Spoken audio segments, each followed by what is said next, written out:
السلام عليكم ورحمة الله وبركاته. متابعيني الحلوين، ازيكم؟ عاملين ايه؟ يا رب تكونوا بخير. وحشتوني كتير من الفيديو اللي فات. عندنا اوردر حلو قوي، تابعوا معايا الفيديو الاخر وما تنسونيش بلايك واشتراك القناة. ويلا نصلي على رسولنا الكريم ونقول اللهم صلي وسلم وبارك عليك يا حبيبي يا رسول الله. زي ما انتوا شايفين، بصوا عندنا اوردر ايه، حلويات على محشي على فراخ مشوية. يعني هما اوردرين بس متعبين جدا. يعني الحمد لله على كل شيء. تعالوا بقى نشوف هنبدأ نعمل ايه. بس قبل ما ندخل على الطريقة، امبارح ما نزلتش معاكم فيديو لان بجد والله خلصت الاوردر متأخر، فما لحقتش انزله. هنزله لكم قريب ان شاء الله، لكن الفيديو اللي انا بنزله دلوقتي ده بتاع النهارده.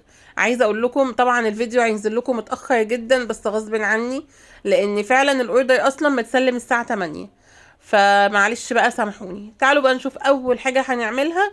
هنعمل الفطير المشلتت بطريقة سهلة جدا، واللي ما شافوش معايا يعملوا بالطريقة ديت ان شاء الله هيعجبوا جدا وهيطلع تحفة. اول حاجة حطيت كيلو وربع او كيلو من الدقيق حسب ما انت عايزة تعملي قد ايه. لو هتحطي كيلو هيطلع لك 4 فطاير، 3 فطاير قصدي متوسطين. تمام. المهم حطيت كيلو وربع، انا مزوده شويه، حطيت كيلو وربع وحطيت عليهم معلقه صغيره من السكر ورشه من الملح وربع ونص معلقه من البيكنج باودر. البيكنج باودر بتخليه يورق معايا وفي نفس الوقت ايه، بتخليه ايه، ينتفخ كده في الفرن. تمام. وهعجن بميه من الحنفيه بس، يعني ولا ميه فتره ولا دافيه. وهبدأ بقى اهم حاجة في عجينة الفطير اللي انت تعجنيه كويس جدا لغاية لما يبقى فيه عرق كده. شايفين العجينة بتمط ازاي؟ لازم يتعجن كويس جدا. وبعد كده هجيب شوية زيت، معلقتين زيت او 3 بالكتير، هي دي بقى هلم بيهم العجينة في الاخر علشان ما تنشفش معايا. طبعا العجينة مش بتخمر ولا اي حاجة لان ما فيهاش خميرة، هي فيها بيكنج باودر بس بنريحها. كل ما تريحي عجينة الفطير كل ما تديكي نتيجة تحفة. بعد لما عجنتها كده وسبتها حوالي نص ساعة، هبدأ بقى اقرصها او اقطعها بقى لكويرات صغيرة. شايفين بقى حجم الكورة قد ايه؟ بالظبط كده قد حجم الايه، الرغيف او البرتقانية. تمام. الكيلو دوت هيطلع لي قد ايه؟ الكيلو ده هيطلع لي 12 واحدة. كل فطيرة هتاخد 4 من الكور اللي قدامكم دي. تمام. عايزه اقول لكم الطريقه دي فظيعه سهله وتحفه، وبتخلي الفطير بصي تعمليه في ثواني، ما ياخدش معاكي نص ساعه بالظبط تكوني عامله يعني 5 6 فطاير. تمام. بعد ما هقطعهم كده كلهم العجينه، طبعا هسيبهم يرتاحوا تاني. هتسيبيهم يرتاحوا حوالي قد ايه؟ حوالي برضو مش اقل من نص ساعه. عجينه الفطير كل ما تريحيها كل ما تديكي نتيجه احسن. بعد كده جايبه زبده نيوزيلندي. عايزه اقول لكم انا مش بحط له زيت خالص، واللي بيحط له زيت يجرب كده ما يحطلهوش زيت خالص، الزيت بينشفه. اعملوه بزبده بس، سواء زبده نيوزيلندي او زبده بقري، الاتنين هيديكوا نتيجه تحفه. زبده بقري اللي هي لسه ما تسيحتش يعني وتحولت لسمنه. وباخد واحده واحده كده بقى افردها زي ما انتوا شايفين على رخامه، وبحط حته من السمنه من الزبده قصدي افردها بيها. وبعد كده بطبقها على بعض، وبين كل تطبيقه وتطبيقه باخد مسحه من الزبده. اهم حاجه بقى تفرديها كويس وتخليها ايه، رقيقه كده وتهوي العجينه. لما بتشيلي العجينه كده وتشديها بايدك كده تحسي ان هي عملت فقاعات او بابلز كده تحت الرخامه او العجينه، تعرفي ان العجينه بتاعتك ناجحه. شايفين اصلا بتتفرد ازاي؟ والله ما بتاخدش دقيقه في تحت ايدي لما بتتفرد. شايفين؟ هي دي اقصد الايه، الفقاعات اللي بتعملها كده العجينه كده، اللي العجينه مرتاحه ومخدومه كويس في العجن. تمام. بعد كده بقى زي ما انتوا شايفين هقفلها كلها مع بعض. انا هعمل 4 بنفس الطريقه، في الاخر هيكونوا فطيره واحده. تمام، يعني ال4 دول هيعملوا فطيره. هنعملهم بقى ازاي؟ بعملهم ساعات بطريقتين زي ما انتوا شايفين. ساعات اجيبهم كده احطهم كلهم فوق بعض، بين كل واحده وواحده مسحه زبده، وبعدين اقوم لماهم وايه مفرداهم بعد كده. وطريقه تانية بفرد، بعد لما بفرد واحده اقوم مدخله التانية جواها، وافضل ادخل واحده جوا واحده لغايه لما كلهم ايه، يبقوا جوا بعض. تمام. بعد لما خلصت كده هقوم فرداها عليهم قشطه على الوش وفرداهم في الصينيه وخلاص على كده. اهم حاجه بقى في الفطير هيدخل على درجه حراره 260. هتحطيه عند على يعني قريب من النار خالص. اول لما يقب كده وياخد القعر من تحت كده او لون، تشيليه بقى وتفتحي عليه الشوايه عشان ما ينشفش. الفطير ما بياخدش بالظبط 10 دقايق في الفرن. تعالوا بقى نعمل كيكه الزبده اللي احنا اتعودنا عليها. حطيت ربع كيلو من الزبدة وربع كيلو من السكر البودرة، وهضربهم كلهم مع بعض. وبعد كده هنزل عليهم ب3 بيضات، بيضة بيضة، تمام، ومع معلقة من الفانيليا. دي كده ايه اول حاجة عملتها. بعد كده بقى جبت المكونات الجافة، حطيت عليها نص كوباية من الزبيب، وعليهم رشة من الملح، وعليهم نص معلقة من البيكنج باودر، تمام. دي المكونات الجافة حطها في البولة اللي هناك دي. لكن العجان زي ما قلت لكم ربع زبدة على ربع سكر بودرة، وبعد لما يتضربوا كويس هنزل بالبيض 3 بيضات، بيضة بيضة، تمام، مع معلقة من الفانيليا. بعد كده بقى هنزل بالمكونات الجافة زي ما انتوا شايفين، وهقلبها كده كويس خالص، وهحطها في القالب. وطبعا انا يعني ما طولتش عليكم المقطع ده عشان ما تزهقوش من كيكة الزبدة. حد قال لي قولي لي الكيكة بالكوباية. بصوا يا جماعة، كيكة الزبدة انا مش هعرف اعيرها بالكوباية. اولا انا مش بعرف اعير الزبدة بالكوباية، الزبدة بتبقى متجمدة، ما ينفعش افكها واعيرها، فاهميني؟ المهم هنرجع للموضوع ده تاني. تعالوا الاول نشوف هنعمل ايه. جبت كيلو ونص، دي بقى الوصفة التالتة معانا. كيلو ونص من الدقيق، حطيت عليهم معلقتين من السمسم، ونص معلقة من البيكنج باودر، ورشة من الملح، وربع معلقة من المحلب المطحون، عارفين المحلب بتاع الكحك، ورشة من الفانيليا. وهبدأ بقى حطيت عليهم قد ايه سمنة. حطيت عليهم 3 كوبايات سمنة بالكوباية المعيارية، او 600 جرام من السمنة. دي احنا هنعمل القرص المرة دي، بس هنعملها بالعجمية. طبعا انتوا شفتوها معايا باليانسون وشفتوها معايا بالعجوة. تعالوا بقى النهاردة نشوفها بالعجمية، وهنعمل طريقة العجمية ان شاء الله تعجبكم وتطلع ناجحة. مش هتخافي تعمليها. بعد كده بقى هنزل، حطيت في الشفشق المعياري ده كوبايتين من المية على معلقتين من السكر، وحط عليهم كمان كيس من الخميرة. لميت العجينة كلها وهسيبها بقى ترتاح لغاية لما نعمل العجمية. وانا بعمل العجمية لما اخلصها اقول لكم مقادير القرص تاني. المهم جبت معلقتين من السمنة، حطيت عليهم معلقتين من الدقيق، اكنك بتعملي بشاميل بالظبط. الخطوة دي ما فيهاش اي حاجة. معلقتين من السمنة عليهم معلقتين من الدقيق. هنبدأ بقى نفضل نحمر فيهم كده زي ما انتوا شايفين لغاية لما ياخدوا اللون اللي هو الذهبي الفاتح ده. حابه تغمقيه اكتر من كده مفيش مشكله، بس اللون ده بيبقى حلو. وبعد كده نزلت بمعلقتين من السمسم، وليكي مطلق الحريه اللي انت تحطي مكسرات، بس العميله مش عايزه مكسرات، تمام. وبعد كده نزلت بربع كيلو من العسل النحل او العسل الابيض. وبعد كده تقليبه والتانية. العجمية هتبوظ منك امتى؟ هي في المرحلة دي، يعني الدقيق بالسمنة عمرها ما هتبوظ. هتبوظ امتى؟ هتبوظ في المرحلة اللي انت تسيبيها على النار كتير بعد لما تحطي العسل. يعني بالظبط هتحطي العسل وتطفي عليها وهي خفيفة، ما تستنيش لغاية لما تتقل، دقيقة وتطفي عليها. هتقولي دي لسه خفيفة، ما هي اول لما هتبرد هتلاقيها متماسكة معاكي، كل لما تبرد هتلاقيها متماسكة. انا وريتها لكم من شوية، بصوا حطيتها في التلاجة، كل شوية بتجمد كل شوية بتجمد. لكن لو زودتي عليها النار هتلاقيها نشفت وحجرت وبقت عاملة زي الكراميل، تمام. طبعا انا العجمية عبال لما بردت كنت انا قطعت العجين ده كله بسرعة، علشان شايفين بقى العجمية عاملة زي الملبن بالظبط. اخدت بقى كوره من العجين واحط جواها العجمية واقفل عليها كويس، النور هيقطع في اللحظة دي، وكملت انا مع نفسي. وتعالى اوريكم بقى خلصت كل الكميه بنفس الطريقه. وتفضل معايا قطعه من العجين عملتها قرايش. طبعا سويتها على درجه حراره 200. شايفين بقى شكلها عامل ازاي؟ تحفه. تعالوا بقى هنا نعمل تالت وصفه، لا رابع وصفه. النهارده الفيديو مليان والله وصفات، وعايزه اقول لكم تعبت جدا جدا.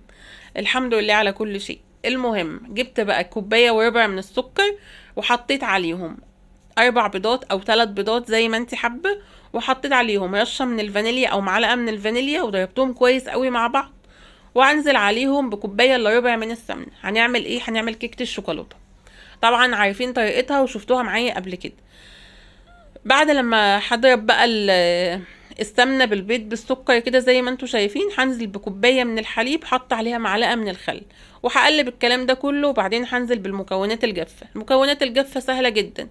كوبايتين من الدقيق، عليهم نص كوبايه من الكاكاو الخام، وكيس نسكافيه، وكيس بيكنج باودر. كده كيكه الشوكولاته خلصت معانا. كل مقاديرها سهله جدا. 3 بيضات، كوبايه وربع من السكر. انا قايسه بالكوبايه المعياريه، ما عندكيش كوبايه معياريه في الكيكه دي قيسي بالكوبايه العاديه خالص اللي هي كوبايه الشاي العادي.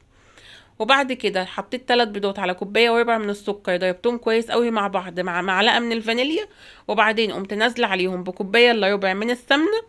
وما بفضلش زيت، السمنه في الكيكات بتديلها طعم رهيب.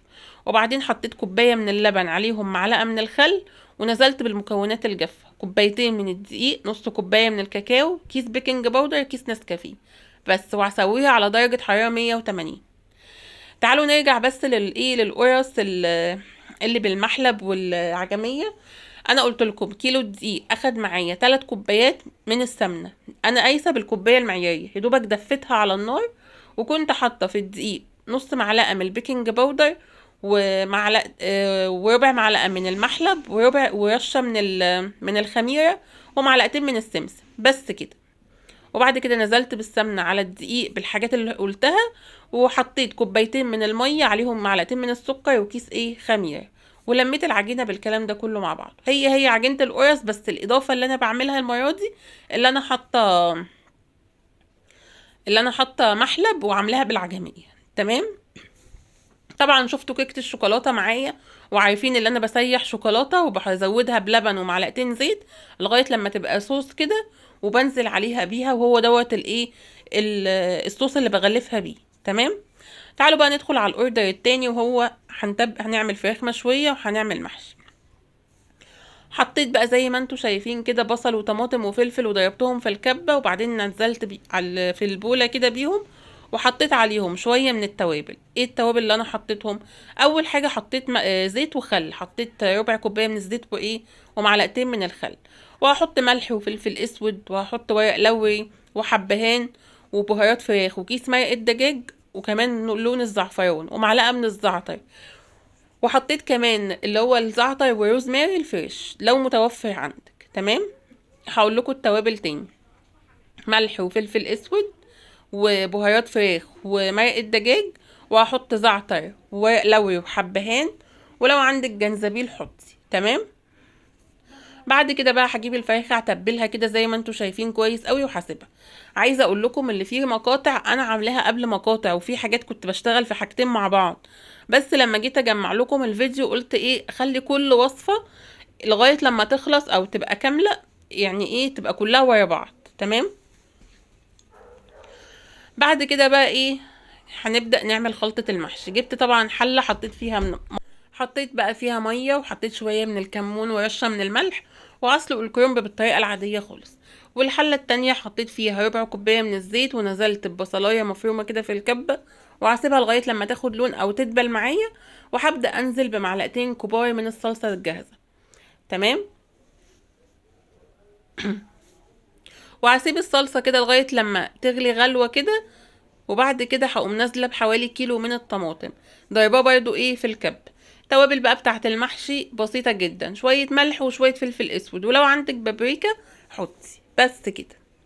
هسيبها بقى على نار هاديه تتسبك لغايه لما اخلص برضو الكرنب، وبعدين هنشوف هنعمل تمام.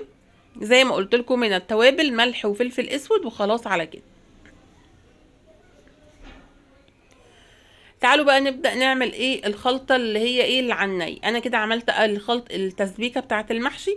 الخلطة اللي على الني اللي هي عبارة عن بقى، برضو هضرب طماطم وبصل وفلفل في الكبة زي ما انتوا شايفين، وبعدين بقى هقطع خضرة كمية حلوة، شبت وبقدونس وكزبرة، وبعدين هغسل الرز وانزل عليه. تعالوا نرجع بس وانا بقطع الخضره كده، الحاجه كنت بقول لكم عليها: انا كيكه الزبده مش بعرف اقيس الزبده الربع كيلو هيبقى قد هو المفروض الكوبايه المعياريه في الحاجات 200 جرام. تمام. انت ممكن بقى تقيس 200 جرام تحطي عليها معلقه، بس انا مش قادره اقول لكم قد بالظبط علشان محدش يعملها والمقادير تبقى مش مظبوطه معايا، لان كيكه الزبده دي بصوا لو معلقه دقيق زياده تنشفها، لو معلقه دقيق اقل تخليها ما تستويش في الفرن. فانا بقول لكم بالمقادير اللي انا شغاله بيها اللي هي المظبوطه بالظبط. في حاجات ينفع اقولها بالكوبايه، وفي حاجات ما ينفعش، يعني ده والله هي المفروض تتعمل كده، فاهميني؟ انا حبيت بس اقول لكم المعلومه دي، لان انا والله مش مستخسره ان انا اقيس بالكوبايه واقول لكم. ما هو انا ممكن اقيس بالكوبايه الزبده وتطلع مش مظبوطه مع حد تاني لو قاسها بكوبايه، او الكوبايه فيها اختلاف، فاهميني؟ بس طبعا خلطة المحشي خلصت، طبعا كلنا بنعرف نعمله. بعدين نزلت بالتسبيكة وقلبتها، وهبدأ احشي الكرنب زي ما انتوا شايفين، وبرده حقيقي هحشي بتنجان، وهنشوف هنعمل ايه تاني دلوقتي. طبعا انا هحشي معاكم شوية وبعد كده هكمل مع نفسي.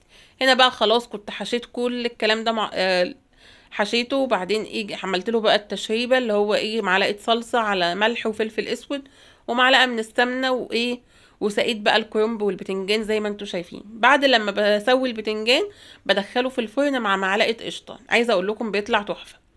هنا بقى جبت الفرخة وهدخلها بقى الفرن على درجة حرارة 240. بصوا الاوردر انا في حاجات عملتها متأخر علشان كله يطلع سخن على التسليم على طول. الفيديو بقى في حاجة بقى ما كملتش فيه، هي هقول لكم. طبعا انتوا شايفين لسه عجينة الفطير المفروض اللي هي ما اتعملتش، بس انا كنت عملتها يعني. انا اقصد يعني اللي انا كنت لسه عجناه، بس يعني في الفيديو اللي هي المفروض اللي انتوا شفتوها.